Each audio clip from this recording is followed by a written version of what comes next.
దృఢమైనటువంటి శ్రద్ధ కలిగినటువంటి వారు భక్తి మార్గానికి అర్హులని మనం చెప్పాము. ఇది సింపుల్‌గా అన్నమాట. మళ్ళా మనము భక్తి మార్గం గురించి అడిగేటప్పుడు మీరు చెప్పాలంటే ఇలా చెప్పాలి.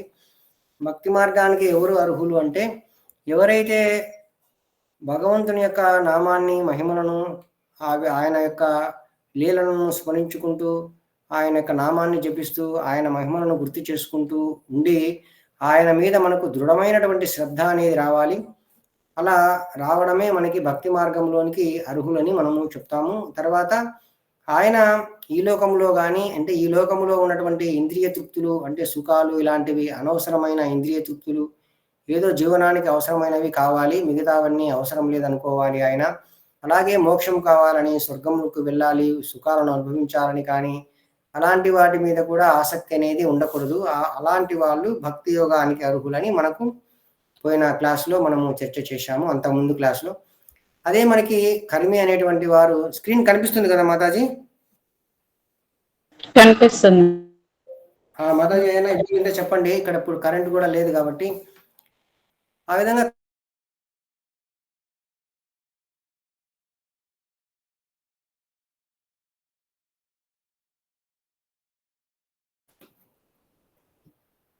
ఆ విధంగా వింటూ గురువు యొక్క ఆదేశమే నాకు ప్రాణము అని, ఈ శ్రవణ కీర్తన రూపాది భక్తిని మాత్రమే నేను చేయాలి అని ఆ విధంగా ఆయన భావిస్తారన్నమాట. భావించి ఈ యొక్క శ్రవణ కీర్తన రూపాది భక్తి నాకు ప్రాణమని కూడా ఆయన అనుకుంటారన్నమాట. ఈ విధంగా ఆయన భక్తి మార్గంలోనికి ఎంటర్ అవుతారు. అయితే మనకు ఇది మనం విస్తృతంగా చర్చ అనేది చేశాము. మధ్యమాధికారులైనటువంటి భక్తుల ద్వారా మనకు ఆ భక్తి అనేది మనకు ప్రసాదించబడుతుంది. ఆ భక్తి ద్వారా మనము ముందుకెళ్తామన్నమాట. అయితే మన గ్రాఫ్‌లో దైవీ వర్ణాశ్రమం అని ఉంది. దైవీ వర్ణాశ్రమం అంటే భక్తులందరూ కలిసి ఒక చోట కొంత భూమిని తీసుకొని అక్కడే ఒక మందిరాన్ని నిర్మించుకొని, వాళ్ళకి కావాల్సిన వస్తువులు వాళ్ళే పండించుకుంటూ, వాళ్ళ గుడ్డలు వాళ్ళే నేసుకుంటూ, ఇలా ప్రతిదీ వాళ్ళే చేసుకుంటూ సత్వగుణంలోకి రావడానికి ప్రయత్నం చేస్తారు. ఆ విధంగా భగవంతునికి మీద భక్తియుక్త సేవ ద్వారా అంటే భగవంతునికి సేవ చేస్తూ యొక్క భాగవతము, భగవద్గీత ఇలాంటివన్నీ నిరంతరము వింటూ భగవంతుని మీద శ్రద్ధ అనేది పెంచుకొని, సత్వగుణాన్ని కూడా పెంచుకొని, తర్వాత ఆ దృఢమైన శ్రద్ధ ఎప్పుడు కలుగుతుందో అప్పుడు భక్తి మార్గంలోనికి ప్రవేశం చేస్తారు అని చెప్పాము. అయితే ఇది మనకు కొంతమంది ఆచార్యులు ఇలాంటిది ఇప్పుడు మనకి అసాధ్యం అని చెప్తారు. కొంతమంది సాధ్యం అని చెప్తారు. మనకు అమెరికాలో కూడా చాలా చోట్ల మనకి కూర్మ గ్రామము, తర్వాత అమెరికాలో కొన్ని చోట్ల ఇలా చాలా చోట్ల మనకి ఈ యొక్క దైవీ వర్ణాశ్రమంకి సంబంధించినటువంటి కరెంట్ వచ్చింది మాతాజీ. భగవంతుడు కరెంట్ ఏర్పాటు చేశారు. దైవీ వర్ణాశ్రమానికి సంబంధించినటువంటి ఆ యొక్క మనకు స్కూల్స్ అనేటివి ఉన్నాయన్నమాట. అంటే వర్ణాశ్రమ స్కూల్స్ ఉంటాయి మన కూర్మ గ్రామం లాగా. అలాగా మనం చర్చ చేశాము. మళ్ళీ తర్వాత మనము అన్యాభిలాషిత శూన్యం ప్రకారము మనం ఉంటేగిన శుద్ధ వైద్య సాధనా భక్తిలోనికి ఎంటర్ అవుతామని చెప్పాము. అన్యాభిలాషిత శూన్యం అనేది మనకు దాదాపు 1 గంట క్లాస్ ఉంటుందని కూడా చెప్పాము. దీన్ని మనకు సూచాయిగా మనకు ఈ యొక్క శ్లోకం యొక్క వివరణ ఒక మాటలో చెప్పాలంటే, శరీరము, మనస్సు, వాక్కులతో భగవంతునికి అనుకూలమైనటువంటి భావనలో మళ్ళీ మళ్ళీ కార్యాలను మనం చేయాలి. భగవంతునికి సంబంధించినటువంటి కార్యాలను చేయాలి. అంటే ఆయనకు సేవ చేయడం, పూలు కుట్టడం, మందిరమార్జనం చేయడం ఇలాంటివన్నీ కూడా భగవంతునికి ఏవైతే అనుకూలమైన కార్యాలు ఉంటాయో అవన్నీ చేయాలి. భగవంతునికి అన్యమైనటువంటి కోరికలు అనేటివి మనం ఉండకూడదు. అలాగే ఈ జ్ఞానం అంటే ఏదో నిరాకార బ్రహ్మంలో కలిసిపోయేటువంటి జ్ఞానం కూడా మనకు ఉండకూడదు. అలాగే మనకు కర్మ, యజ్ఞములు, వ్రతాలు, దానాలు ఇవన్నీ కూడా ఉండకూడదని మనం చెప్పాము. ఇది కూడా మనం శ్లోకం ఒకరోజు మధ్యాహ్నం కూడా పెట్టుకొని మీకు అందరికి తెలియజేస్తాను. మీరు ఎప్పుడు కావాలంటే అప్పుడు నా గ్రూప్లో మీరు మెసేజ్ ఇవ్వండి, పలానా రోజు కావాలి అని. ఆ రోజు అందరూ మనం చర్చ చేసుకొని పెట్టుకున్నాము. అన్యాభిలాషిత శూన్యం శ్లోకం యొక్క వివరణ చాలా బాగుంటుంది ఇది. కాబట్టి ఇలా మనము చేస్తే దాన్ని మనము శుద్ధ వైద్య సాధన భక్తిలోని మనం ఎంటర్ అవుతాము. ఆ విధంగా మనకు ఇక్కడ చూడారు. అయితే ఇప్పుడు మనము శ్రద్ధ అంటే ఏమిటో మనము చూడాలి. మరి శ్రద్ధ అంటే ఏమిటి? ఒక్క నిమిషం.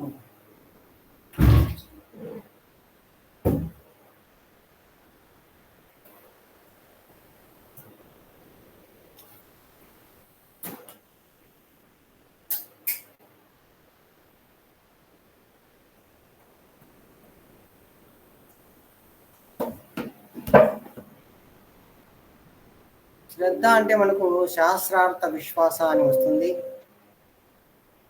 దాన్ని ఇప్పుడు మనం చూద్దాము.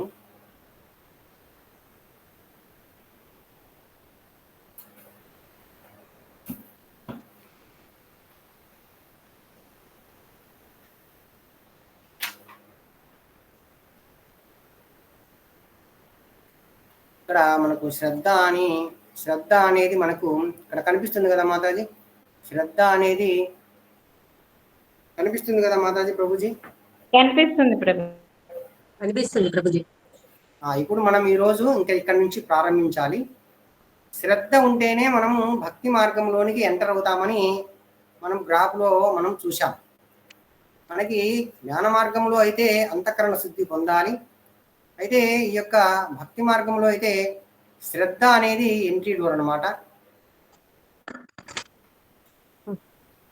శ్రద్ధ అనేది ద్వారభూతము.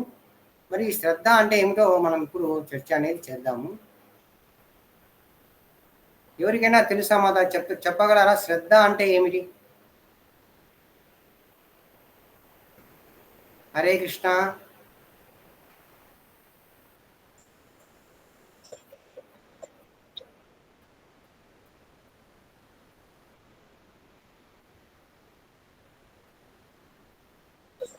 ఏకాగ్రతతో ఏకాగ్రత మాతాజీ చెప్పారు ఏకాగ్రత అని, ప్రభుజీ చెప్పారు విశ్వాసం అని. ఇంకా మాతాజీ ఎవరైనా చెప్తారా? ప్రభుజీ, మనము స్థిరత్వంగా చేయడం అనేది అంటే ఏకాగ్రతతో స్థిరత్వంగా చేయడము, ఒక విశ్వాసంతో చేయడము, నమ్మకంతో చేయడము, దాన్ని శ్రద్ధ అంటారు మా ప్రభుజీ. శ్రద్ధ భక్తి అని. ఓకే, ఇంకా ఎవరైనా చెప్తారా? హలో ప్రభుజీ, శ్రద్ధ లగ్నము అని కూడా చెప్పొచ్చు స్వామి. లగ్నం ఉంచడము ఒక పని మీద. ఓకే, ఇంకా ఎవరైనా చెప్పగలరా? ప్రభుజీ చెప్పారు విశ్వాసం అని, ఇంకో మాత చెప్పారు ఏకాగ్రత అని, ఇంకో ప్రభు చెప్పారు లగ్నం, బాగా మనం ఒక పని మీద మనసును లగ్నం చేయాలని చెప్పారు. ఇవన్నీ బాగానే ఉన్నాయి. ఇంకా ఎవరైనా చెప్తారా?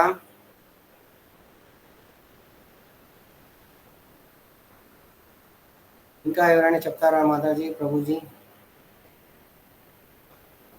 సరే, ఇప్పుడు మనము శ్రద్ధ గురించి పూర్తి వివరణ అనేది మనం చూస్తాం అన్నమాట. ఇప్పుడు ఇది మీరు ఎప్పటికీ గుర్తుపెట్టుకోవాలి. ఇది చాలా చోట్ల మనకి శ్రద్ధ అనేది వస్తూ ఉంటుంది. అది ఏంటి శ్రద్ధ అనేది మనం గుర్తు పెట్టుకోలేకపోతే, దీనికి సరైన నిర్వచనం గుర్తు పెట్టుకోలేకపోతే ఏదో మనం అనుకుంటూ ఉంటాం అన్నమాట. శ్రద్ధ అంటే దీని నిర్వచనము శాస్త్రార్థ విశ్వాస. కనిపిస్తుంది కదా మాతాజీ? కనిపిస్తుంది కదా అందరికీ? కనపడుతుందిలే ప్రభుజీ. శ్రద్ధ అంటే మనము శాస్త్రార్థ విశ్వాస అంటాం. అంటే శాస్త్రాలలో ఉన్న వాక్యాల అర్థాలను విశ్వసించడం.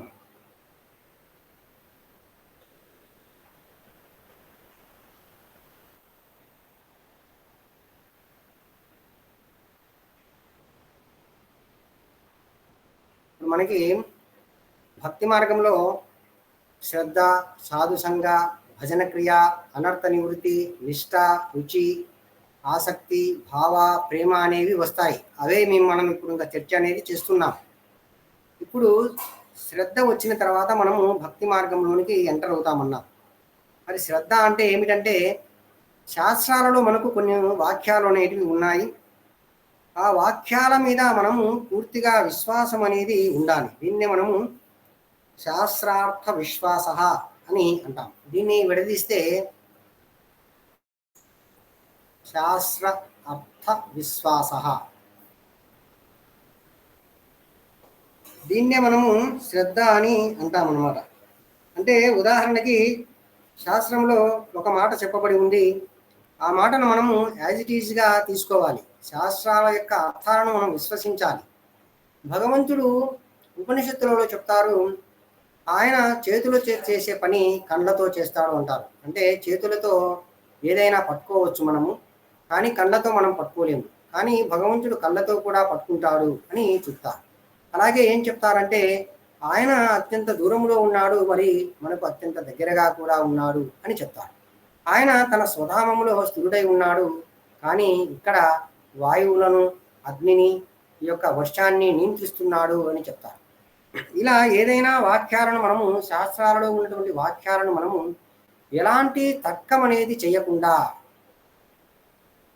తర్కము అనేది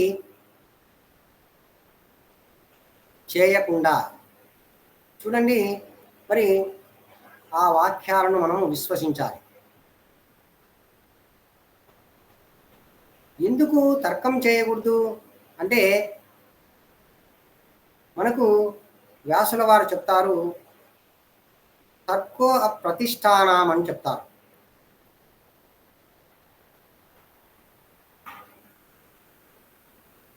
అంటే తర్కము ద్వారా నీవు యథార్థమైనటువంటి జ్ఞానాన్ని తెలుసుకోలేవు.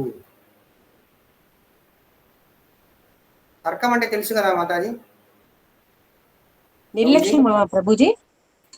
తర్కం అంటే మనం ఏదైనా లాజిక్ విషయం చెప్తే, ఒక విషయాన్ని మనము ఏదైనా ఈ యొక్క శాస్త్రాల నుంచి మనకు చెప్పినప్పుడు దానికి లాజిక్ చూపి నాకు నిరూపణ చెయ్యి, అలాని విధంగా అలా అవుతుంది కదా, ఎలా అవుతుంది అని తర్కం చేస్తారనమాట. అర్థమైందా మాతాజీ? ప్రభుజీ. ఉదాహరణకు భగవంతుడు సర్వత్రా ఉన్నాడు అంటారు, మళ్ళీ దూరంలో ఉన్నారు, అతి దగ్గరగా ఉన్నారంటారు. ఈ పరస్పర విరుద్ధాలు. మరి దూరంగా ఉండడం ఏమిటి, దగ్గరగా ఉండడం ఏమిటి, ఇదేంటి నాకు లాజిక్గా చూపి అని అడుగుతారనమాట. ఎందుకు ఈ యొక్క వ్యాసుల వారు తర్కో ప్రతిష్టానం అన్నారంటే, శాస్త్రాలు అనేటివి అపౌరుషేయాలు.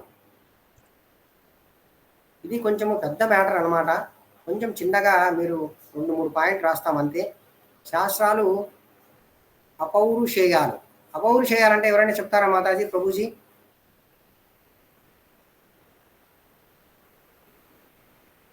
ప్రూఫ్ చేయడం ప్రభుజీ. మాతాజీ దాని గురించి ఒక నమ్మకమైన నమ్మకాన్ని ఇవ్వడం ప్రభుజీ, ప్రూఫ్ చేయడం కాదు మాతాజీ.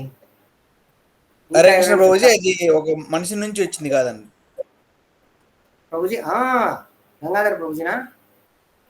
సుధాకర్ ప్రభుజీ. హరే కృష్ణ ప్రభుజీ. నేను ఎవరు చెప్పేది చూడలేదు అనమాట, స్క్రీన్ షేర్లో ఉంటుంది కదా. సరే ప్రభుజీ, మీరు కొద్దిగా దగ్గరికి వచ్చారు. మనుషుల నుంచి రానివి అని చెప్పారు. అయితే ఇక్కడ మనకు సాధారణ బద్ధజీవునికి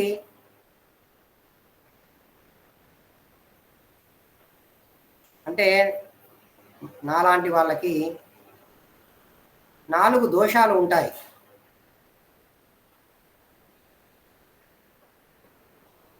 అవి ఏంటంటే తప్పులు చేయడము,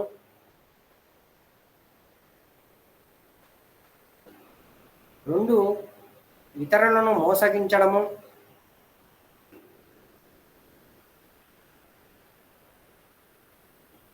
మూడు భ్రమకు గురి కావడము,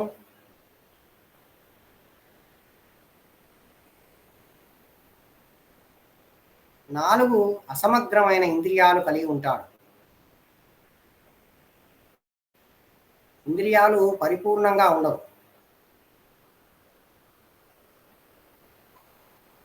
ఈ విధంగా ఉన్నటువంటి సాధారణమైన బద్ధజీవుడు శాస్త్రాన్ని, ఆయన చెప్పే మాటలను మనం నమ్మేదానికి లేదు. ఎందుకంటే ఆయనకి 4 దోషాలు ఉన్నాయి. కొంచెం మీరు గమనించండి, ఇది కొంచెం పెద్ద టాపిక్. ఊరికే మీరు కొన్ని లైన్లు మాత్రం అర్థం చేసుకోండి. మరి శాస్త్రాలు అపౌరుషేయాలు అంటే ఇక్కడ భగవంతుడైనటువంటి ఆయన మనకు శాస్త్రాలు అనేవి భగవంతుడి నుంచి నేరుగా వచ్చాయి. ఇవి ఎవరు తయారు చేయలేదు. వేదాలను ఎవరు తయారు చేయలేదు. వేదాలను వ్యాస భగవానుల వారు రాయలేదు. ఉన్న వేదాలను వ్యాస భగవానుల వారు సంకలనం చేశారు. అంటే వాటిని ఏ ఏ పొజిషన్లో పెట్టాలి అనేటువంటి దాన్ని ఆలోచన చేసి చేశారు అనేది మనం అర్థం చేసుకోవాలి. శాస్త్రాలు అనేవి భగవంతుని నుండి నేరుగా వచ్చాయి, మధ్యలో ఎవరూ చెప్పలేదు. మరి భగవంతుడు అనేటువంటి వారు ఈ దోషాలు కలిగి ఉండరు, ఈ 4 దోషాలు కలిగి ఉండరు. కాబట్టి ఏదైతే మాతాజీ మీరు అడిగారు కదా అపౌరుషేయము, అపౌరుషేయములు అంటే సాక్షాత్తుగా భగవంతుని నుంచి వచ్చినటువంటి ఆ యొక్క శబ్ద ప్రమాణం అన్నమాట ఇది శాస్త్రాలు. కాబట్టి దీన్ని ఎందుకంటే భగవంతునికి 4 దోషాలు లేవు కాబట్టి దాన్నే మనం అపౌరుషేయము అంటాము. ఇది భగవంతుని నుంచి వచ్చినటువంటి శబ్ద ప్రమాణము. కాబట్టి ఇక్కడ ఈ యొక్క శబ్ద ప్రమాణమైనటువంటి ఈ యొక్క శాస్త్రమైనటువంటి ఆ శాస్త్రములో ఉన్నటువంటి వాక్యాల మీద మనం పూర్తి విశ్వాసాన్ని కలిగి ఉండాలి. ఎందుకంటే ఇవి భగవంతుని నుంచి నేరుగా వచ్చాయి కాబట్టి. మనకు వేదాలు కూడా చూడండి, సృష్టి చేసే సమయంలో మొట్టమొదట బ్రహ్మగారికి వేదాలను భగవంతుడే ఇస్తారు, ఆయన హృదయంలో ప్రకటింపజేస్తారు. వేదాలు అనేటివి మళ్ళీ సృష్టి అంతంలో భగవంతుల్లోనికే వెళ్తాయి, మళ్ళీ భగవంతుని నుండే బయటికి వస్తాయి. మధ్యలో వేదాలను ఎవరు తయారు చేయలేదు, సంకలనపరచలేదు. మన శాస్త్రాలన్నీ వేదాల నుంచి వచ్చాయి, మనకు వేదమే ప్రమాణము. కాబట్టి తర్కం ద్వారా కూడా మనం వేదాలలో కొన్ని భాగాలను అర్థం చేసుకోవచ్చు, కానీ కొన్ని భాగాలను అర్థం చేసుకోలేము. వేదాలలో ఏదైతే తర్కం ద్వారా నేను అర్థం చేసుకుంటానో ఆ తర్కంలో అర్థం చేసుకునేటువంటి ఆ భాగాలనే నేను స్వీకరిస్తాను అనే దానికి లేదు. తర్కం అనేది అప్రతిష్టానం అన్నారు వ్యాసదేవుల వారు. తర్కం ద్వారా నీవు యథార్థమైనటువంటి జ్ఞానాన్ని పొందలేవు అని మనకు చెప్పాలి. కాబట్టి మనకు శాస్త్రార్థ విశ్వాస అనేది శ్రద్ధ అంటాము. దాని గురించే మనకి ఇదంతా చెప్పాము. ఇందులో ఏదైనా డౌట్ ఉందా మాతాజీ? మీకు ఏదైనా డౌట్ ఉందా, అర్థమైందా అడగండి మాతాజీ, చెప్తాను. అర్థమైంది ప్రభుజీ. ఇంకెవరైనా ప్రభుజీ, అందరూ ఎవరైనా అర్థమైందా, అర్థం కాలేదా అడగండి.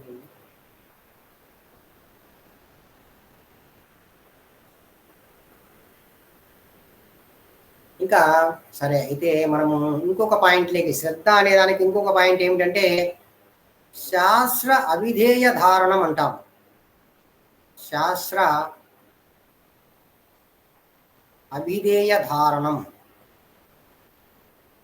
అంటే ఇక్కడ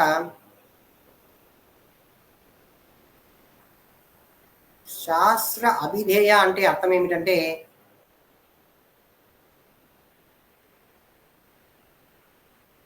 శాస్త్రాలలో చెప్పబడిన తుది నిర్ణయము.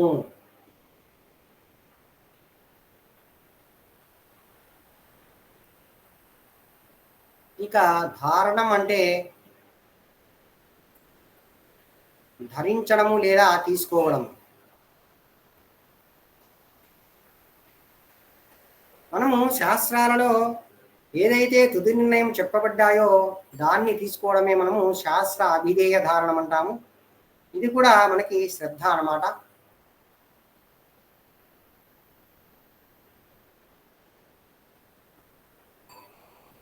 అయితే ఇక్కడ మనం ఒక ముఖ్యమైన విషయాన్ని గమనించాలి. శ్రద్ధ అనేది భక్తి యొక్క ఒక అంగము కాదు.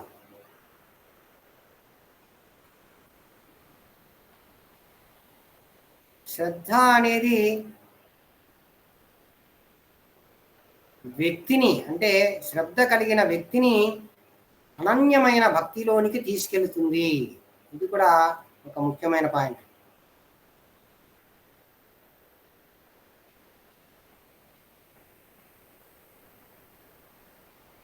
శ్రద్ధ అనేది భక్తి అంగం కాదు అంటే ఇప్పుడు మనం భక్తి అంగాలు ఏమున్నాయి చూడండి. శ్రవణం, కీర్తనం, స్మరణం, అర్చనం, పాదసేవనం, ఇలా 64 అంగాలు మనకు ఉన్నాయి, భక్తి అంగాలు.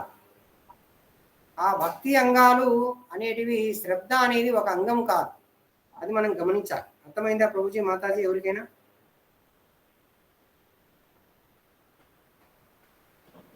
అర్థమైందిలే ప్రభుజీ.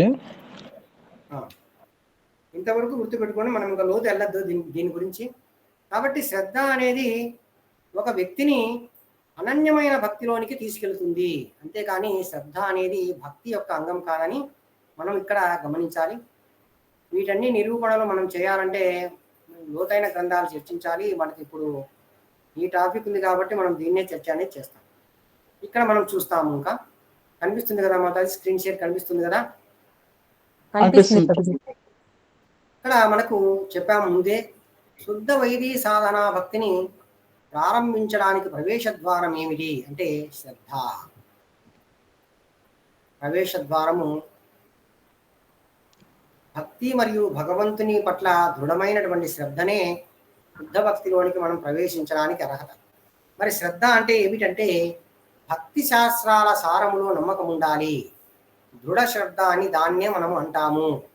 మరి శ్రద్ధకు అర్థము శాస్త్ర ఆదేశాల పట్ల గౌరవము మరియు తద్వారా భక్తి మరియు భగవంతుని పట్ల గౌరవము ఈ యొక్క శ్రద్ధ అనేదానికి మరొక అర్థం అన్నమాట.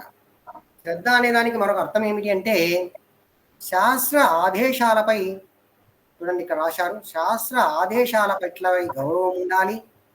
అంటే మనం ముందే చెప్పుకున్నాము, శాస్త్రాలయంలోని వాక్యాల పట్ల విశ్వాసం అనేది ఉండాలి.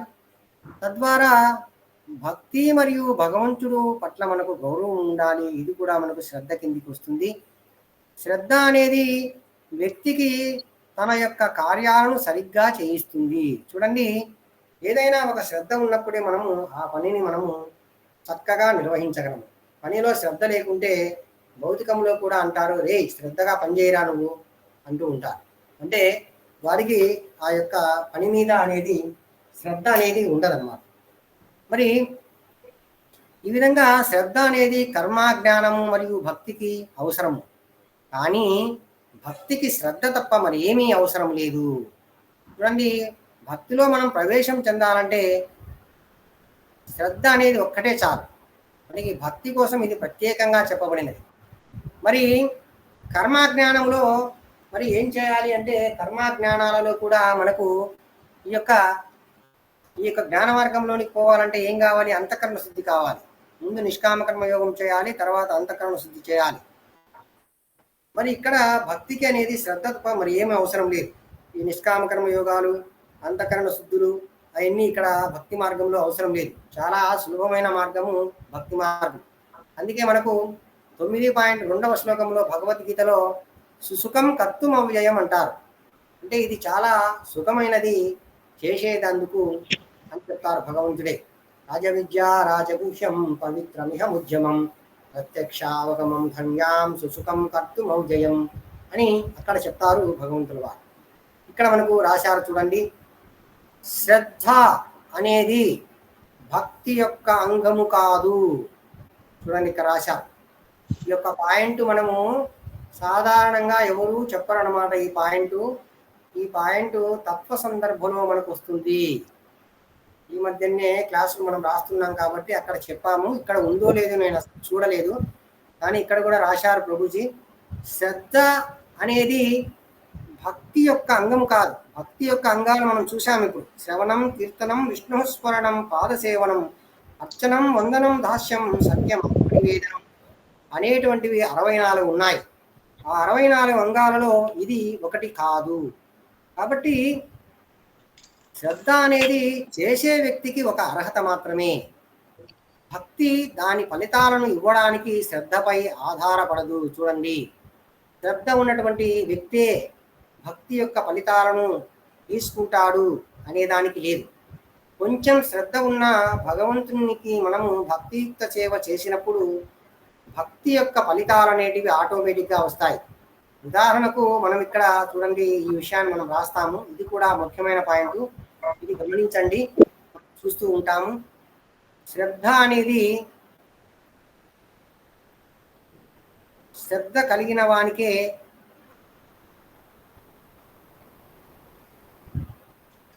భక్తి ఫలితాలు వస్తాయి అనేదానికి లేదు.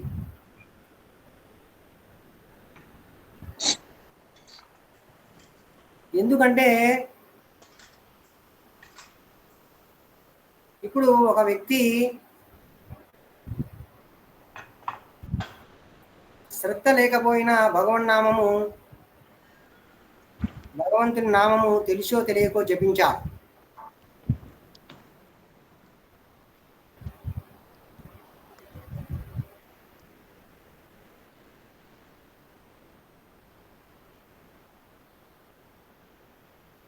అప్పుడు ఆయనకి భక్తి చేసిన ఫలితం అనేది వస్తుంది.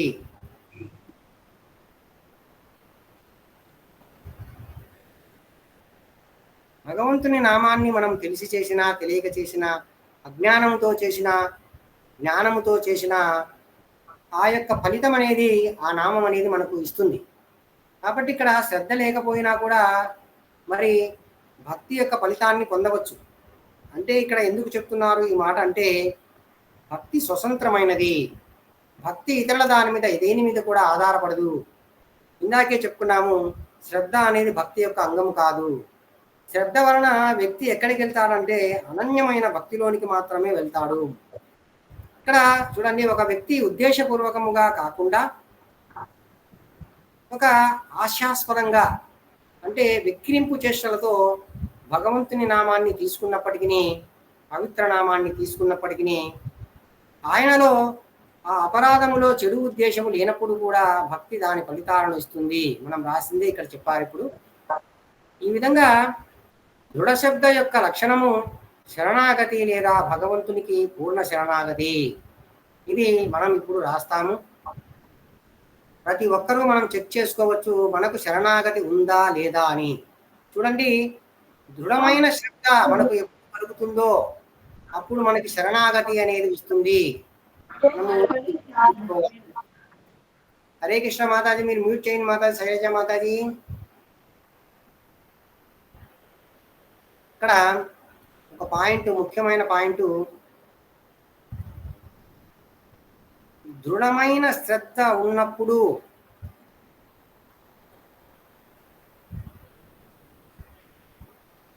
భగవంతునికి శరణాగతి వస్తుంది. మనము భగవంతునికి శరణాగతి తీసుకుంటాము.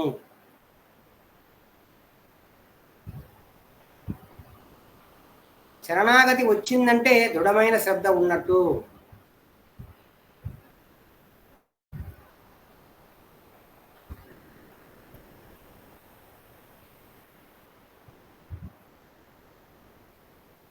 అర్థమైందా మాతాజీ, ప్రభుజీలు అందరికీ?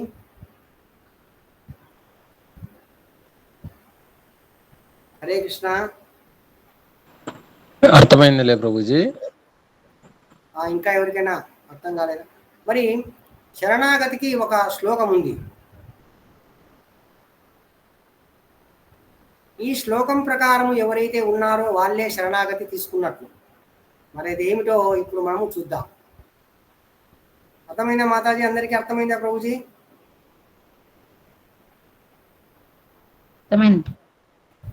ఇక్కడ శరణాగతికి ఏం శ్లోకం అంటే,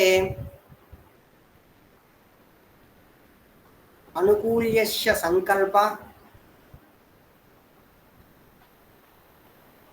ప్రతికూల్యస్య వర్జనం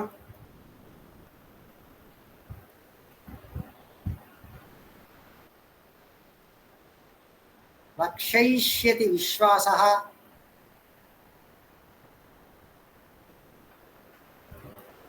భోక్తృత్వే వర్ణనం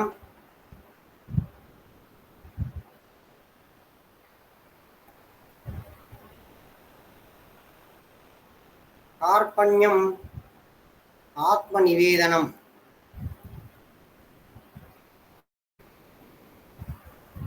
ఇది శరణాగతి యొక్క శ్లోకం. ఈ శ్లోకం ప్రకారము చూడండి, మనకి కొన్ని లక్షణాలు ఉండాలి. భక్తికి అనుకూలమైన వాటిని స్వీకరించాలి.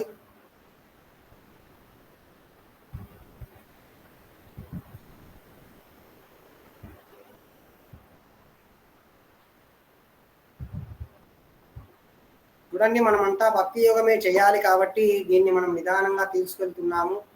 ఎవరు కూడా యోగా పోతుందని అనుకోవద్దు. తర్వాత భక్తికి అనుకూలం కాని వాటిని వదిలివేయాలి.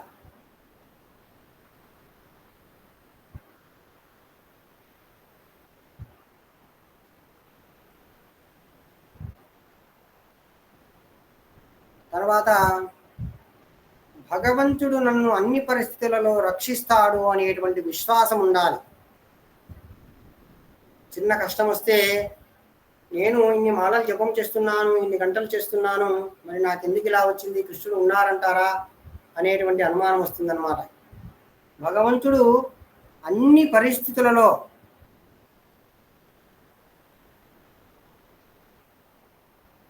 నన్ను రక్షిస్తాడు అనేటువంటి విశ్వాసం ఉండాలి.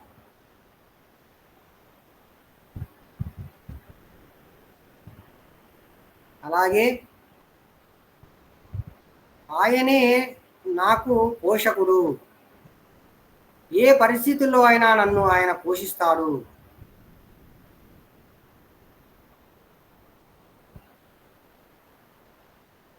అంటే కూడు పెడతాడు, గుడ్డనిస్తాడు, నీడనిస్తాడు, అన్నీ ఇస్తాడు.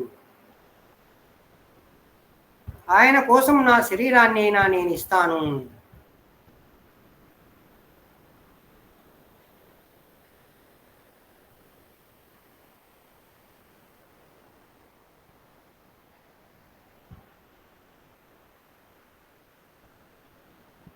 ఇప్పుడు మనము భౌతిక జగత్తులో ఉన్నాము, చాలామంది ఫ్యామిలీస్ ఉన్నాయి.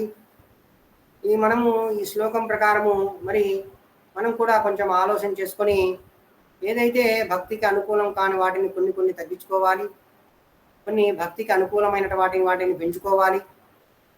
మనము భగవంతుని పట్ల అన్ని సమయాల్లో విశ్వాసాన్ని కలిగి ఉండాలి.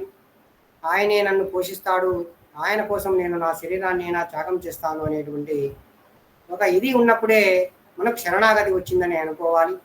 ఈ శరణాగతి ఉన్నప్పుడే మనకి దృఢమైన శ్రద్ధ ఉన్నదని మనం అనుకోవాలి. దృఢమైన శ్రద్ధ ఉన్నప్పుడే మనకి శరణాగతి వచ్చిందని మనం అనుకోవాలి. ఈ విధంగా ఇన్నే మనకు పూర్ణ శరణాగతి అంటాం. ఇక్కడ చూడండి, ఇక్కడ రాశారు, ఒక కర్మి శుద్ధ భక్తుల సాంగత్యంలోనికి వచ్చినప్పుడు కృష్ణుడు దేవాది దేవుడని, మిగతా వారందరూ ఆయన సేవకులని, ఈ కర్మి ఈ శరీరం కాదని, ఆత్మని, భగవంతునికి నిర్హేతకముగా అవరోధముగా ప్రేమపూర్వక భక్తితో సేవ చేయడమే సహజ స్థితి అని, ఈ ప్రపంచములో ఆయన ఉపాధులు మరియు విధులు శాశ్వతం కాదు అని వింటాడు. చూడండి, ఇక్కడ మనకు జీవుడు అనేటువంటి వాడు శ్రీ చైతన్య చరితామృతంలో మనకు చెప్తారు,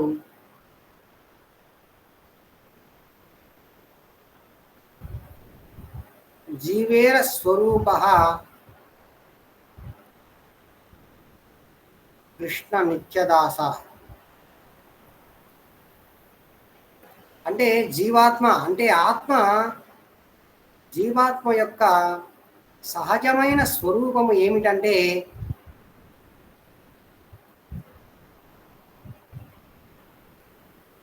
భగవంతునికి సేవ చేయడం.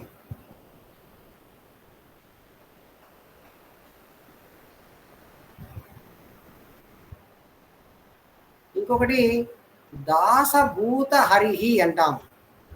భూత అంటే ఇక్కడ జీవాత్మ. దీని అర్థము జీవాత్మ హరికి దాసుడుగా ఉంటాడు. అంటే మనం గమనించవచ్చు, ఈ భౌతిక జగత్తులో ప్రతి ఒక్కరిలో సేవాగుణం ఉంటుంది. కొంతమంది కుక్కలకు సేవ చేస్తారు, కొంతమంది పిల్లులకు సేవ చేస్తారు, కొంతమంది తల్లిదండ్రులకు సేవ చేస్తారు, కొంతమంది అన్నలకు సేవ చేస్తారు, కొంతమంది వికలాంగులకు సేవ చేస్తారు, కొంతమంది వైద్యశాలను కట్టించి సమాజం కోసం సేవ చేస్తారు, కొంతమంది దేశానికి సేవ చేస్తారు. ఇలా ప్రతి ఒక్కరూ నిత్యము, ఉదాహరణకు కుటుంబంలో ఉన్నటువంటి మనం కూడా భార్యాపిల్లలకు సేవ చేస్తాము. ప్రతి ఒక్కరూ కూడా సేవ అనేది చేస్తారు. ఆత్మలో సేవ అనేటువంటి గుణం ఉంది. ఆ సేవను మనము భౌతిక జగత్తులో ఉన్నటువంటి వాటి మీదికి మళ్లించి సేవ చేస్తున్నాం. కానీ ఇది మనకు నిజమైనటువంటి స్వరూపము ఈ యొక్క జీవాత్మకు ఎలా పోయిందంటే, జీవాత్మ అనేది అవిద్యతో ఆవరించబడినప్పుడు దానికి నేను భగవంతుడి యొక్క దాసుడు అని ఆత్మ అనేది తన్ను తాను తెలుసుకోలేకపోతుంది. ఎప్పుడైతే మనకు అవిద్య పోయి విద్య వస్తుందో అప్పుడు అది తెలుసుకుంటుంది, నేను జీవాత్మను, నేను భగవంతుడి యొక్క దాసుడను, నేను శరీరం కాదు అని తెలుసుకుంటుంది. అది ఎప్పుడు తెలుస్తుందంటే మన జీవితంలోనికి ఒక గురువు వచ్చినప్పుడు మాత్రమే మనకు తెలుస్తుందని మనం ముందు కూడా చెప్పుకున్నాం. చూడండి ఇక్కడ కూడా రాశారు, ప్రేమపూర్వక భక్తితో సేవ చేయడమే తన నిజమైన స్థితి. అది ఎవరికంటే భగవంతునికి నిర్హేతుకంగా, అంటే ఎల్లవేళలా అవరోధం లేకుండా, ఎలాంటి అడ్డంకులు లేకుండా చేయాలి. ఈ ప్రపంచంలో ఈ ఉపాధులన్నీ కూడా మరియు ఆయన విధులు కూడా శాశ్వతం కాదని మనం వినాలి. ఎందుకంటే మనం ఫ్యామిలీస్లో ఉన్నాం కాబట్టి మనం కొన్ని బాధ్యతలు నెరవేర్చాలి. కానీ మనం ఎప్పుడూ గుర్తుపెట్టుకోవాలి, మనము పోయే సమయంలో ఇవన్నీ కూడా మన వెంట రావనేది కూడా మనం గుర్తుపెట్టుకోవాలి అన్నమాట. మన ఫ్యామిలీస్ కూడా మనము న్యాయం చేయాలి, అలాగానే మనం కూడా ఈ యొక్క విషయాన్ని కూడా గుర్తుపెట్టుకోవాలి అన్నమాట. ఈ విధంగా మరి భగవంతునికి శరణాగతి పొందాలి. మరియు కృష్ణుడు తన శరణాగత భక్తుల్ని అన్ని పాపాల నుంచి విముక్తిని చేస్తానని, వారి వద్ద ఉన్న వాటిని సంరక్షించడం ద్వారా మరియు వారికి లేని వాటిని సమకూర్చడం ద్వారా భగవంతుడు మనకు హామీ ఇచ్చాడు. ఇది ఎక్కడ ఇచ్చారు అంటే మనకు 9.22వ శ్లోకంలో, భగవద్గీతలో 9.22వ శ్లోకంలో, అనన్య చింతయంతో మాం ఏ జనః పర్యుపాసతే తేషాం నిత్యాభియుక్తానాం యోగక్షేమం మహామ్యహం అంటారు. నా శుద్ధ భక్తుడికి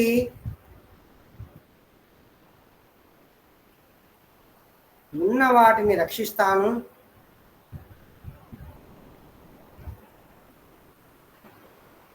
లేని వాటిని సమకూరుస్తాను అని చెప్తారు భగవంతుడు.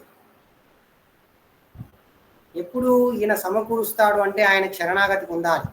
అలాగే భగవద్గీతలో మనకు ఈ యొక్క మనకు 18వ అధ్యాయంలో 66, 65 శ్లోకంలో మనకి శరణాగతి శ్లోకం వస్తుంది. అదేమిటంటే, ఈ యొక్క అన్ని ధర్మాలను, ఈ ప్రపంచంలో ఉన్నటువంటి అన్ని ధర్మాలను నీవు వదిలివేసి నాకు సర్వధర్మాన్ పరిత్యజ్య. అదే మాతాజీ, ఈ యొక్క భౌతిక జగత్తులో ఉన్న అన్ని ధర్మాలను వదిలివేసి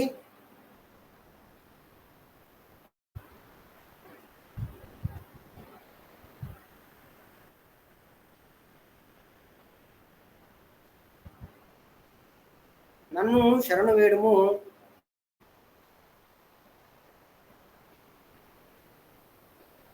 ఏదైతే నువ్వు ధర్మాలను వదిలివేశావో, ధర్మాలను వదలడం వల్ల నీకు పాపం వస్తుందో,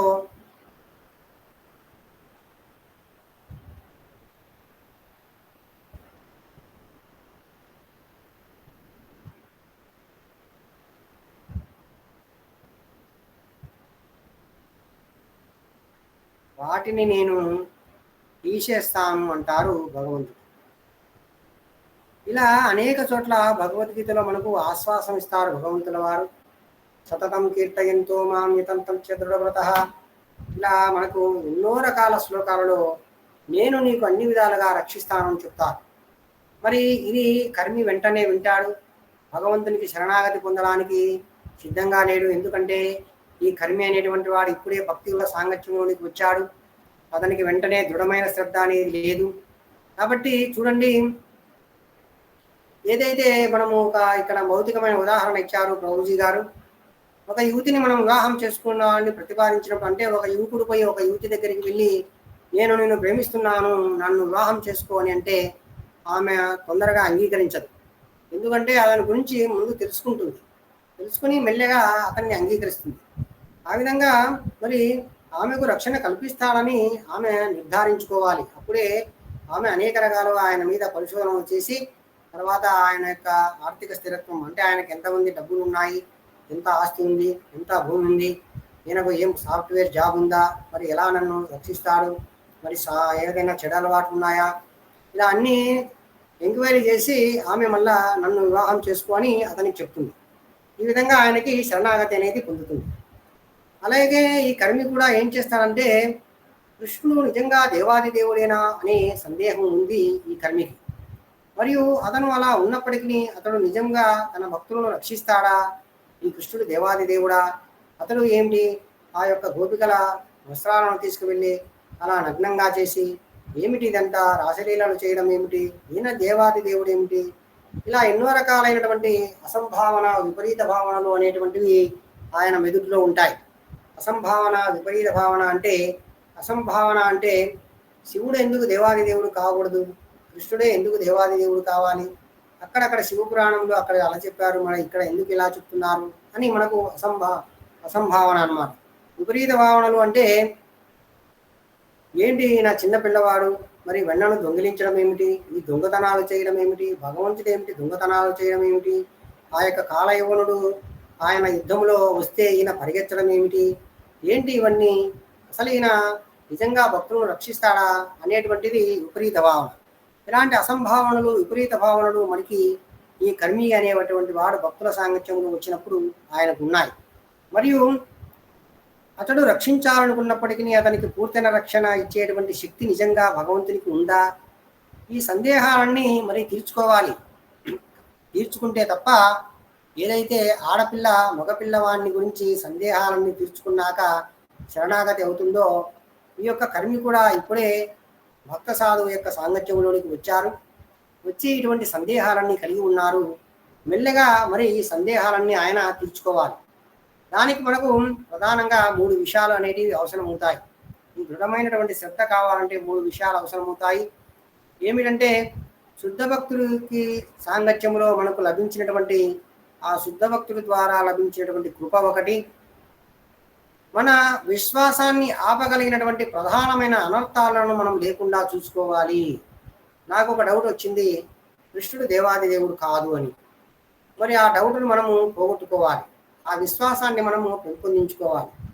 అలాంటివి మనము అనర్థాలు అంటాం, అలాంటి డౌట్స్ను మనం అనర్థాలు అంటాం. ఆ అనర్థాలన్నీ మనము పోగొట్టుకోవాలి. పోగొట్టుకున్నప్పుడే మనకు విశ్వాసం అనేది పెరుగుతుంది. హృదయంలో సందేహాలన్నీ కూడా మనం లేకుండా చూసుకోవాలి. మరి దానికి ఏం చేయాలి అంటే, మనము నిరంతరము శుద్ధ భక్తుల యొక్క సాంగత్యంలో ఉండి ఆ శుద్ధ భక్తుల నుంచి మనం ఏం చేయాలి అంటే, భగవద్గీత భాగవతం మొదలగు వాటిల్లో నుంచి భగవంతుడు అంటే ఎవరు, ఆయన ఏ కార్యాలను చేశారు, ఆయన ఎందుకు అలాంటివి చేశారు, దానికి ఏదైనా కారణం ఉందా, మరి ఆ యొక్క రాసలీలలు చేసేదానికి కారణం ఉందా, వస్త్రాలను ఎత్తకపోవడానికి కారణం ఉందా, ఇలా మరి కాలయవనుడు ఆయన యుద్ధంలోకి వచ్చినప్పుడు పరిగెత్తేదానికి కారణం ఉందా, ఇంకా మహాభారత యుద్ధంలో శ్రీకృష్ణుడి గురించి అలా ఇలా ఎన్నో చెప్తారు, మరి అలాంటి కారణాలు ఏమన్నా దానికి ఉన్నాయా, లోగుట్టు ఏమన్నా ఉందా, ఇలాంటివన్నీ భక్తి శాస్త్రాల ద్వారా మనము భగవంతుని గురించి, మరియు ఆ శాస్త్రాలలో శుద్ధ భక్తులు ఎంతో భక్తి చేసి ఉంటారు. ఆ యొక్క శుద్ధ భక్తులు ఆ భక్తి చేసేటప్పుడు ఎన్నో కష్టాలు పడి ఉంటారు. మరి అలాంటి కష్టాలు పడినప్పుడు కూడా మరి ఆ శుద్ధ భక్తులు భక్తిని చేశారు. మరి భక్తి మహిమ అనేది ఎంత గొప్పది. ఈ విధంగా పదే పదే వినడం ద్వారా హృదయంలోని సందేహాలన్నీ ఆయనకు నశిస్తాయి. మాతాజీ ఎవరికైనా అర్థం కాలేదా, అర్థం అయిందా, కొంచెం ఏదైనా సందేహాలు ఉంటే అడగండి ప్రభుజీ మాతాజీ, లేదంటే ముందుకు వెళ్దాము.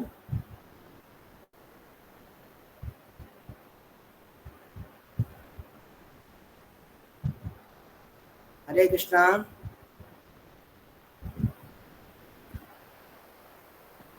హరే కృష్ణ.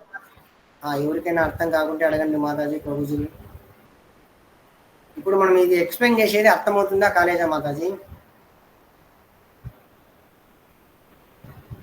ప్రభుజీ ఎవరికైనా అర్థం కాలేదా?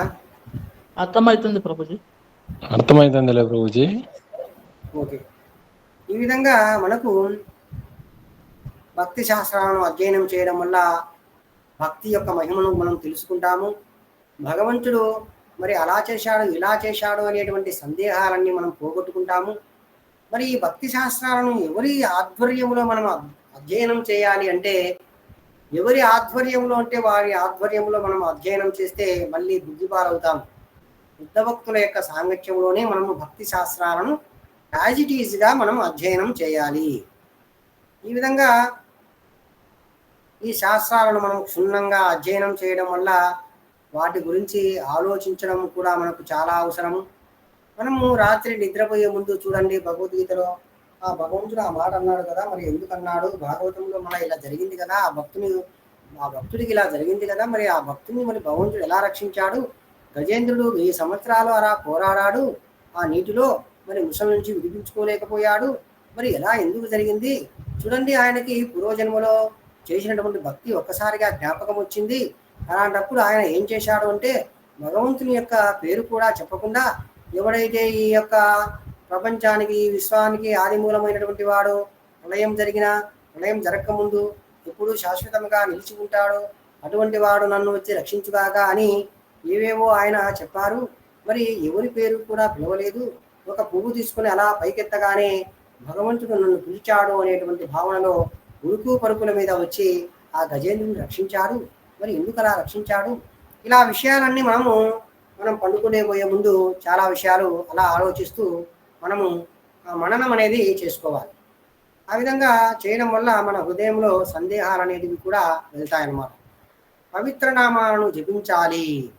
చూడండి, భగవంతుని యొక్క పవిత్ర నామము ఈ కలియుగంలో మన యుగ ధర్మము ఏమిటంటే భగవంతుని యొక్క నామాన్ని జపించడము. మరియు భగవంతుని యొక్క నామానికి భేదం అనేది లేదు. కలియుగం యొక్క యుగ ధర్మము ఏమిటంటే నామ జపము. 10వ అధ్యాయంలో భగవంతుడు స్పష్టంగా చెప్తాడు, నేను పవిత్ర నామ జప యజ్ఞాన్ని అని చెప్తారు. విభూతులు వివరించేటప్పుడు భగవద్గీతలో 10వ అధ్యాయంలో ఈ మాట చెప్తారు భగవంతుల వారు.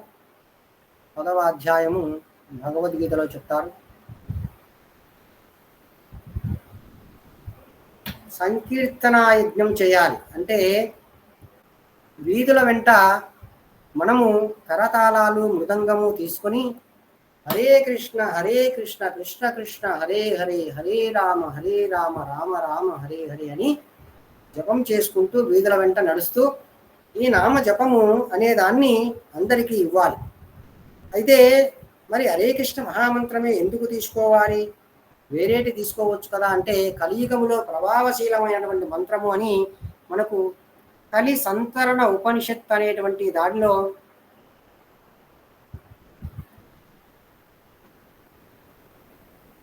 హరినామం గురించి చెప్తారు. హరినామము తప్ప వేరే దిక్కు లేదు అని చెప్తారు. ఎక్కడ? కలియుగములో. హరిన్నామైవ కేవలం కలౌ నాస్తైవ గతిరన్యద అని మనకు అక్కడ శ్లోకంలో వస్తుంది. మనం చెప్పుకున్నాము, భగవద్గీత అయిపోదాని మనము ఈ యొక్క హరినామం గురించి, దాని యొక్క విశిష్టత గురించి మనము చర్చ చేస్తామన్నాము. అప్పుడు మనం దీన్ని చర్చ అనేది చేస్తాం.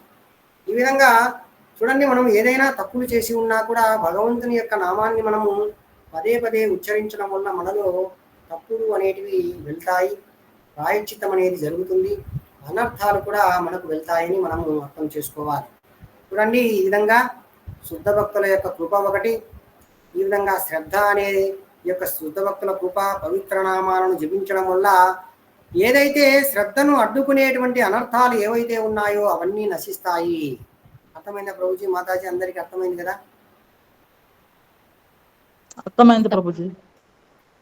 ఇంకా ఎవరికైనా డౌట్స్ ఉన్నాయా? చెప్పండి ప్రభుజీ.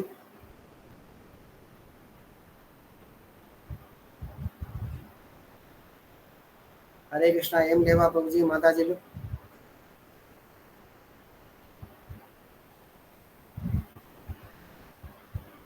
హరే కృష్ణ. ఈ విధంగా దృఢమైన శ్రద్ధ ఏర్పడే వరకు అతడు దైవ వర్ణాశ్రమ సమాజంలో తన నిర్దేశిత కర్మలను చేస్తూనే ఉండాలి. మరియు ఫలితాలను భగవంతునికి ప్రేమతో సమర్పించాలి. ఇక్కడ మనం చూశాము, చూడండి, ఇక్కడ ప్రేమతో భగవంతునికి తన కర్మను సమర్పించడం అనేది భక్తి యొక్క రూపము. దీన్నే మనము ఆరోప సిద్ధా భక్తి అంటాము. ఇది మనము చాలా వివరంగా భక్తి ప్రకారాలు అనేటువంటి కోర్సులో తెలియజేస్తాము. అది కూడా ఒకసారి చర్చ చేసుకున్నాము. చూడండి, మనము మ్యాప్లో చూపించాము, దైవీ వర్ణాశ్రమము అనేటువంటి ఒకటి ఉంది. ఈ దైవీ వర్ణాశ్రమంలోనే ఇప్పుడు చెప్పబడినటువంటివన్నీ కూడా చెయ్యాలి. కనిపిస్తుందా ప్రభుజీ, మాతాజీ? కనిపిస్తుంది ప్రభుజీ. హరే కృష్ణ. పెద్దదైపోయింది.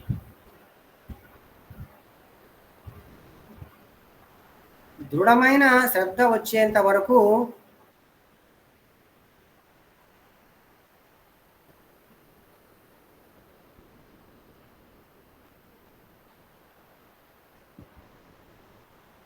కర్మలను భగవంతునికి ప్రేమతో సమర్పించాలి. ఆ మాతాజీ ఎవరైనా చెప్తారా మరి నిష్కామ కర్మయోగంలో జ్ఞాని కర్మలను ఏ విధంగా భగవంతునికి సమర్పిస్తారు?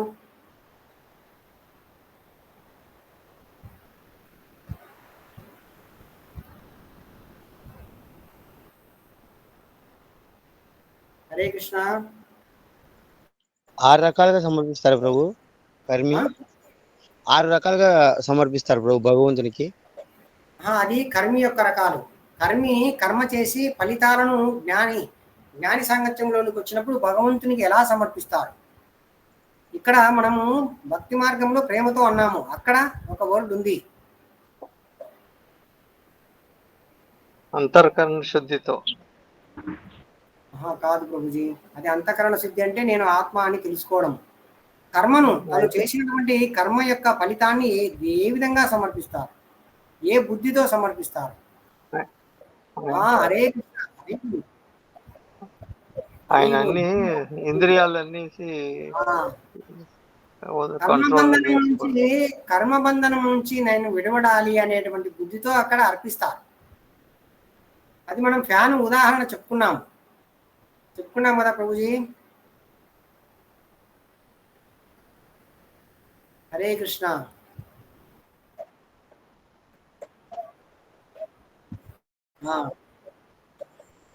ఫ్యాను మనకి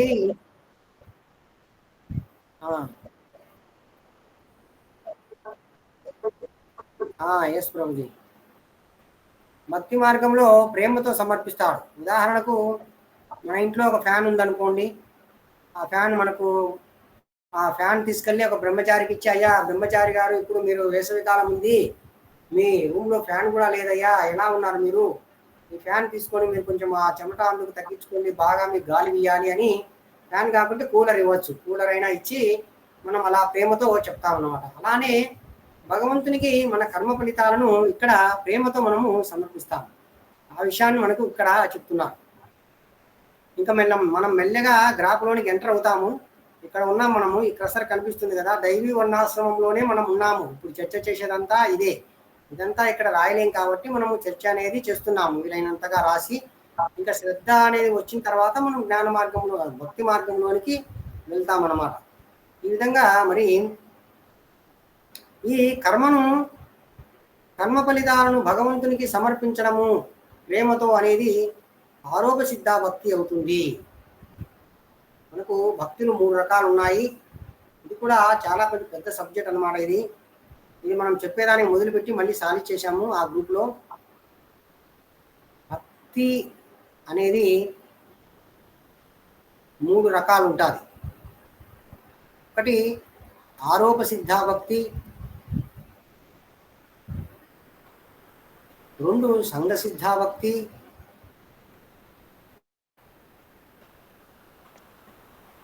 3 స్వరూప సిద్ధ భక్తి. సింపుల్గా దీన్ని నేను రాస్తాను, మీరు గుర్తుపెట్టుకోండి. ఆరోప సిద్ధ భక్తిలో కర్మ అర్పణం అనేది ఉంటుంది. కర్మను భగవంతునికి సమర్పిస్తారు.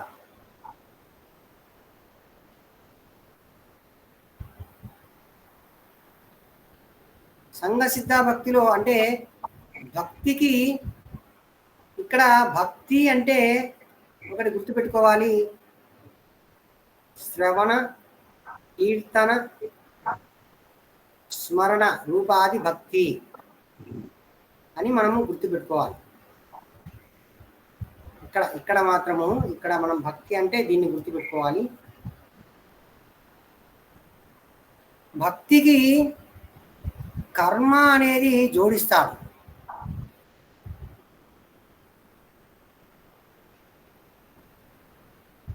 అదే సంఘ సిద్ధ భక్తిలో అంటే భక్తికి ఇందాక మనం చెప్పుకున్నాము జ్ఞాన మార్గము, త్వం పదార్థము, తత్పదార్థము, ఐక్య జ్ఞానము. భక్తికి మనము 13వ అధ్యాయంలో జ్ఞాన అంగాలు ఉన్నాయని కూడా చెప్పుకున్నాము. జ్ఞాన అంగాలు జోడిస్తారు. దీన్నే మనము సంఘ సిద్ధ భక్తి అంటాం. స్వరూప సిద్ధ భక్తి అంటే డైరెక్ట్ భక్తి అన్నమాట. ప్రత్యక్షమైనటువంటి భక్తి, భగవంతునికి నేరుగా ప్రత్యక్షంగా.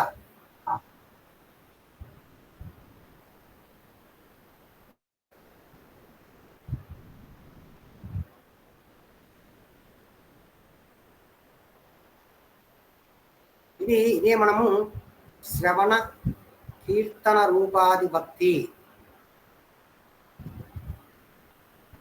అంటే భగవంతుని గురించి వినడము, భగవంతుని గురించి కీర్తించడము, భగవంతుని స్మరణ చేయడము, భగవంతునికి సేవలు చేయడం, ఇలాంటిది అన్నమాట శ్రవణ కీర్తన రూపాది భక్తి.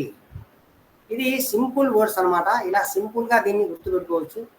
ఇవి చాలా ఉన్నాయన్నమాట, పెద్ద పెద్దగా వస్తుంది. మళ్ళీ దీంట్లో రకాలు, దీని ఉదాహరణలు అంతా అంతా మనకు 18 గంటలు అట్లా ఉంటుంది ఇది క్లాస్ మొత్తం. ఇది అనమాట. ఈ విధంగా మనకు ప్రభుజీ రాశారు, ఆరోప సిద్ధ భక్తి అవుతుంది అని రాశారు. మనము ఆరోప సిద్ధ భక్తి చేయకూడదు, మనము స్వరూప సిద్ధ భక్తి చేయాలి. దానికి అతడు దృఢమైనటువంటి శ్రద్ధ అనేది పెంచుకోవాలి. దృఢమైన శ్రద్ధ పెంచుకొని శుద్ధ భక్తి యొక్క ప్రవేశ ద్వారమైనటువంటి శ్రద్ధ అనే దాని ద్వారా శుద్ధ భక్తి మార్గంలోనికి ప్రవేశం చెందాలి. ఈ యొక్క శ్రద్ధ అనేది భక్తిలో భాగం కాదు. అప్పుడు మనం భక్తిలోనికి ప్రవేశించిన తర్వాత మనకు ఇవన్నీ వస్తాయి. సాధు సంఘ, భజన క్రియ, అనర్థ నివృత్తి, నిష్ఠ, రుచి, ఆసక్తి, భావ, ప్రేమ అనే దశలు వస్తాయి. అది మనం ఇక్కడ గ్రాఫ్లో చూపిస్తాము. ఇప్పుడు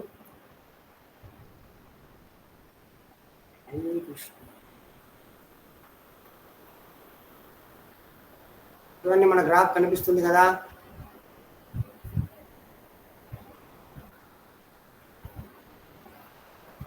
కనిపిస్తుంది కదా మాతాజీ అందరికీ? కనిపిస్తుందండి. ఇది శ్రద్ధ అనేది ద్వారము దేనికి? భక్తి మార్గానికి. ఇక్కడ ఇంకా మనకి శ్రద్ధ, సాధు సంఘ, భజన క్రియ,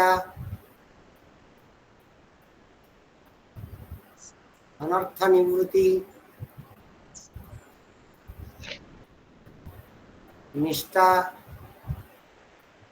రుచి, ఆసక్తి,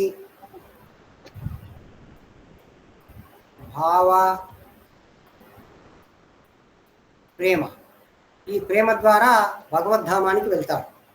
చూడండి, మనకి దృఢమైన శ్రద్ధ వచ్చిన తర్వాత మనము సాధువుల యొక్క సాంగత్యం తీసుకున్నాము. సాధువుల సాంగత్యములో మనం శ్రవణ కీర్తనాలను చేస్తుంటూ ఆ యొక్క భజనలను పాడుకుంటూ భజన క్రియ అనేది చేస్తాము. అంటే మన సాధన. భజన క్రియ చేసిన తర్వాత మనలో ఉన్నటువంటి అనర్థాలన్నీ నశిస్తాయి, అనర్థ నివృత్తి. ఆ విధంగా భగవంతుని మీద మనకు నిష్ఠ అనేది పెరుగుతుంది. రాను రాను భగవంతుని యొక్క నామంలో, భగవంతుని లీలలు వినడంలో, భగవంతుని గురించి చదువుకోవడంలో, ఇలా తెలుసుకోవడంలో అన్ని విషయాల పట్ల రుచి అనేది సహజంగా కలుగుతుంది. ఆ విధంగా భగవంతుని పట్ల ఆసక్తి కలుగుతుంది. ఆసక్తి ద్వారా భగవంతునికి ఒక భావం అనేది మనకు ఏర్పడుతుంది. భావము పెరిగి ప్రేమగా మారుతుంది. భగవంతుని మనము ప్రేమిస్తాము. ప్రేమించడం వల్ల భగవంతు ధామంలోనికి మనం ప్రవేశం చెందుతాము. మనకు టైం కూడా అయిపోయింది. మరి ఈ మార్గాలన్నీ మనము చర్చ చేసి రేపు వీలైనంత వరకు మనము భక్తి మార్గాన్ని మనము అయిపోజేస్తాము. ఆడికి ఇక్కడ మనకు జ్ఞాన మార్గము, భక్తి మార్గము, ఈ యొక్క దివ్య చిత్రపటం అంతా అయిపోతుంది. రేపులా మనము వెంటనే 2వ అధ్యాయంలోనికి వెళ్తాము. ఎవరైనా ప్రశ్నలు ఉంటే అడగండి, లేదంటే అనార్థుల కోసం రేపు చెప్పండి ప్రభు. ప్రభుజీ. అనార్థులు ఏమేమి ఉన్నాయో చెప్పాలి రేపు. ప్రభుజీ నాకు సరిగా వినిపించలేదు ప్రభుజీ. అనార్థులు ఏమేమి ఉన్నాయో చెప్పగలుగుతారా సార్ ప్రభు? అనర్థాలా ప్రభుజీ? వీటిని మనం రేపు వివరిస్తాం ప్రభుజీ. రేపు డిస్కస్ చేద్దాం. రేపు వివరిస్తాం. ఇవన్నీ ఈ స్టేజీలన్నీ రేపు వివరించేస్తాం అంతే. ఇంకా ఓకే, వాడికి అయిపోతుంది. హరే కృష్ణ ప్రభుజీ, ధన్యవాదాలు. ఇంకా అంతే, ఏం లేదు, మనకి ఇది అయిపోతుంది అనమాట. కొన్ని ఇప్పుడు సాధు సంఘంలో ఏం జరుగుతుంది, తర్వాత మనకు అనర్థ నివృత్తులు అంటే ఏమిటి, ఇలా మనం అన్ని చర్చ చేసుకొని రేపు అనేది ముగిస్తామన్నమాట.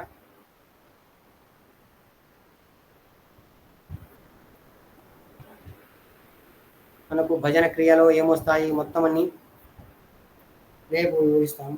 ఎవరికైనా ప్రశ్నలు ఉంటే అడగండి ప్రభుజీ, లేదంటే ఎండ్ చేస్తాము. అర్థమవుతున్నాయా ప్రభుజీ? క్లాసులో అర్థమవుతున్నాయా లేదా?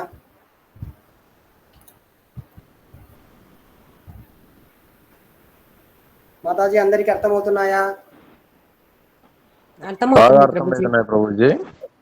రేపు మనము ఆ మ్యాటర్ చాలా ఉంది దాంట్లో, మనము కొంచెము దాన్ని ఇది చేసి వీలైనంతగా రేపుకి అయిపోచేస్తాము. డిస్కషన్ మనం చేయాలనుకుంటే మన్నాడు చేయొచ్చు, డిస్కషన్ చేస్తాము. అవతల మన్నాడు మనము భగవద్గీతలోనికి వెళ్ళచ్చు. డిస్కషన్ చేస్తేనే మంచిదేమో, కొంతమంది అన్ని మర్చిపోయారు, త్యాగబుద్ధి అనేది మర్చిపోయారు.